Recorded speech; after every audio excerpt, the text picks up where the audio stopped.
السلام علیکم دوستو، کیا آپ اسٹیم انجن کے بارے میں جاننا چاہتے ہیں تو ہمارے ساتھ رہیے گا۔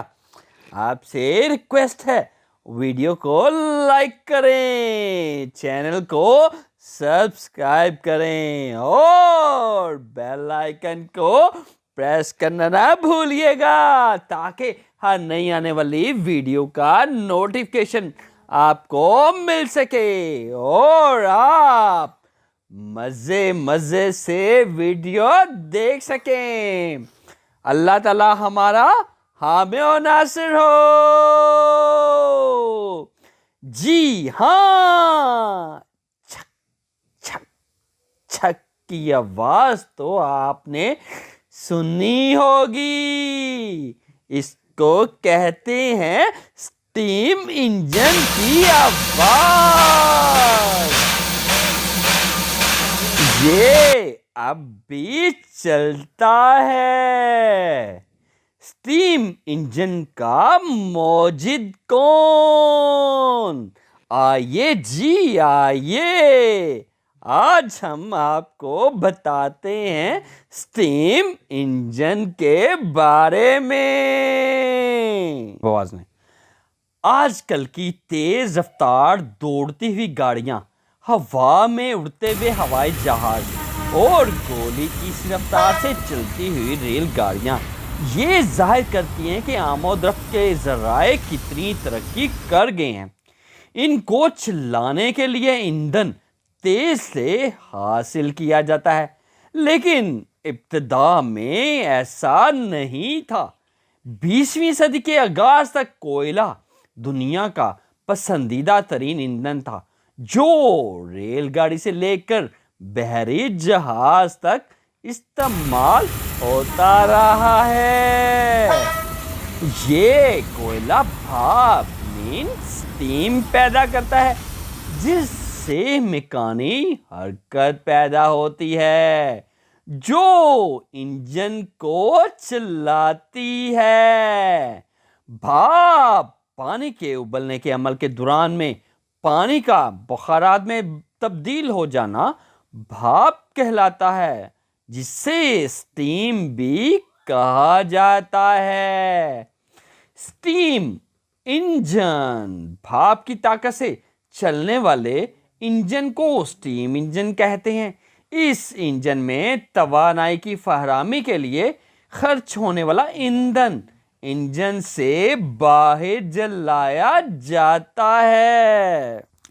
تحقیق 1551 میں عثمانی دور کے موجد تقی الدین محمد نے اسٹیم واٹر بائن پر ابتدائی کام کرتے ہوئے اسے عملی طور پر تصاویر کے ذریعے بیان کیا تھا۔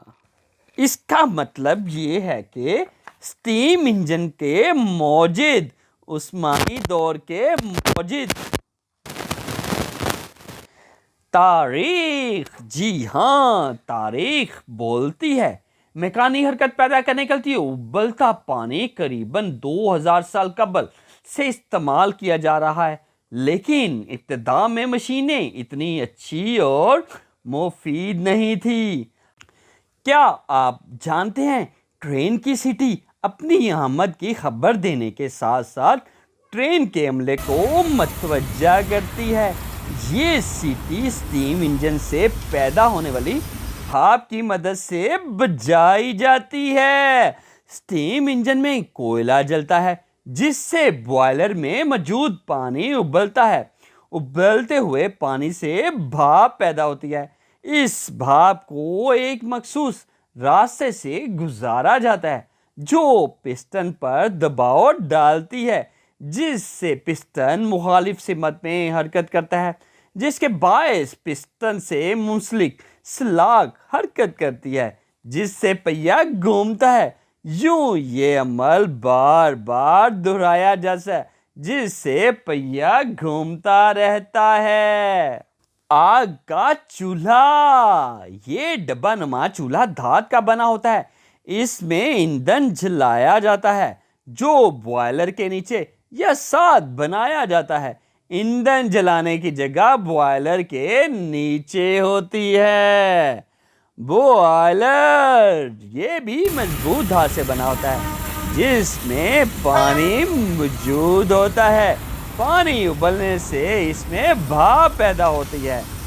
چمنی فائر بکس میں پیدا ہونے والا دھواں اور اضافی بھاپ چمنی کے ذریعے سے باہر خارج ہوتی ہے۔ فائر بکس کا دھواں ایک ٹیوب کے ذریعے چمنی تک لایا جاتا ہے۔ سٹیم ٹیوب بوائلر میں پیدا ہونے والی بھاپ اسی ٹیوب سے گزاری جاتی ہے۔ اس کا دباؤ بہت زیادہ ہوتا ہے جس سے راستے میں موجود پسٹن پر دباؤ بڑھ جاتا ہے۔ پسٹن سٹیم ٹیوب کے راستے میں پسٹن موجود ہوتا ہے جس پر بھاپ کا دباؤ پڑتا ہے، جس کی وجہ سے پسٹن مخالف سمت میں حرکت کرتا ہے۔ دباؤ کم ہونے کی وجہ سے پھر وہ واپس اپنی جگہ پر آ جاتا ہے۔ لوہے کی سلاک یہ سلاک پسٹن اور پہیوں سے جڑی ہوتی ہے جو پسٹن کی حرکت کرنے پر حرکت میں آتی ہے۔ اس سلاک کی بناوٹ ایسی ہوتی ہے جس سے پہیا گھومنے لگتا ہے۔ والو راڈ یہ والو سٹیم ٹیوب میں واقع ہوتا ہے۔ بھاپ کا دباؤ بڑھنے کی وجہ سے بھاپ کے اخراجات کے راستے کو کھول دیتا ہے۔ پسٹن کے واپس اپنی جگہ پر آنے سے یہ بھی بھاپ کا راستہ بند کر دیتا ہے۔ پہیے لوہے کی سلاک پہیوں سے جڑی ہوتی ہیں جو پہیے کو گھماتی ہیں۔ انجن کے پہیے عموماً بڑے سائز کے ہوتے ہیں۔ جی ہاں، یہ تھے سٹیم انجن کے باڈی پارٹس۔ سٹیم انجن کی اقسام سٹیم انجن کی بناوٹ اور ساخت کے اعتبار سے درج ذیل اقسام ہیں۔ بھاپ ریل انجن اس انجن میں پسٹن پہیے کو گھومنے میں مدد دیتا ہے جس کی وجہ سے اسے روٹری سٹیم انجن بھی کہتے ہیں۔ یہ انجن ریل گاڑی میں استعمال ہوتا رہا ہے۔ اس انجن کی طاقت اور کارکردگی بہت بہتر تھی۔ سٹیم ٹربائن سٹیم ٹربائن وہ آلہ ہے جو تھرمل بجلی پیدا کرنے میں استعمال ہوتا ہے۔ ٹربائن بھاپ کی طاقت سے گھومتی ہے جو الیکٹرک جنریٹر کو چلانے میں مدد دیتی ہے جس سے بجلی بنتی ہے۔ 1882 میں تھامس ایڈیسن نے دنیا کا پہلا کمرشل پلانٹ نیو یارک میں بنایا جس میں تیز رفتار سٹیم انجن کو استعمال کیا گیا۔ سٹیم پمپ ماضی میں سٹیم انجن بالکل مختلف کام کرتا تھا۔ تب اس کی حرکت اوپر سے نیچے ہوا کرتی تھی جس سے سٹیم پمپ وجود میں آیا۔ یہ پمپ پانی نکالنے اور معدنیات نکالنے میں مدد دیتا تھا۔ سمندری انجن 19ویں صدی کے اختتام تک سٹیم انجن کی طاقت اور حجم میں کئی گنا اضافہ ہو گیا۔ بحری جہاز کے بڑے ہونے کی وجہ سے یہ انجن عام انجن سے 3 گنا بڑا بنایا گیا تھا جس کی طاقت کئی گنا بڑھائی گئی۔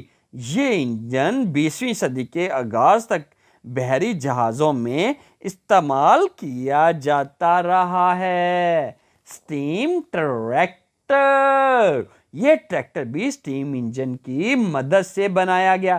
یہ ٹریکٹر کھیتوں میں ہل چلانے کے ساتھ ساتھ سامان کی ترسیل میں مدد دیتا رہا ہے، حتیٰ کہ 1850 تک انگلینڈ میں ہل چلانے کے لیے یہ ٹریکٹر استعمال ہوتا رہا ہے۔ شاہی ٹریکٹر یہ ٹریکٹر بھی بنیادی طور پر سٹیم ٹریکٹر جیسا تھا۔ اس ٹریکٹر کو چھت سے مکمل طور پر ڈھانپا گیا تھا۔ اس کی خوبصورتی میں اضافہ کرنے کے لیے سجاوٹ کی گئی تھی۔ یوں یہ ٹریکٹر کسی شاہی سواری سے کم نہ تھا، اس لیے یہ اپنے دور کے بادشاہوں کی مقبول سواری بنا رہا ہے۔ اسٹیم انجن کا اختتام۔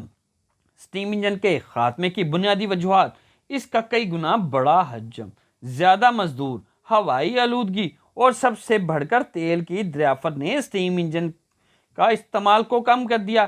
ڈیزل انجن اسٹیم انجن سے چونکہ زیادہ بہتر تھا، اس لیے لوگوں نے اسٹیم انجن کو استعمال ترک کر دیا۔ پاکستان میں لنڈی کوتل سے کھمباڑا تک اب تک اسٹیم انجن استعمال ہوتا رہا ہے۔ جی ہاں، یہ ہے اسٹیم انجن۔ پانی اللہ پاک کی بہت بڑی نعمت ہے۔ اللہ نے انسان کو صلاحیتوں سے بھرپور دماغ دیا ہے۔ انسان نے ان صلاحیتوں سے فائدہ اٹھاتے ہوئے بہت سی ایجاد کی ہیں۔ پانی سے بھاپ سے انجن کی تیاری بھی اس کا ایک عام نمونہ ہے۔ جی ہاں، اگر آپ مزید ویڈیو دیکھنا چاہتے ہیں تو آپ سے ریکویسٹ ہے ویڈیو کو لائک کریں، چینل کو سبسکرائب کریں اور بیل آئیکن کو پریس کرنا نہ بھولیے گا تاکہ ہر نئی آنے والی ویڈیو کا نوٹیفیکیشن آپ کو مل سکے اور آپ مزے سے ویڈیو دیکھ سکیں۔ اللہ تعالی ہمارا حامی و ناصر ہو۔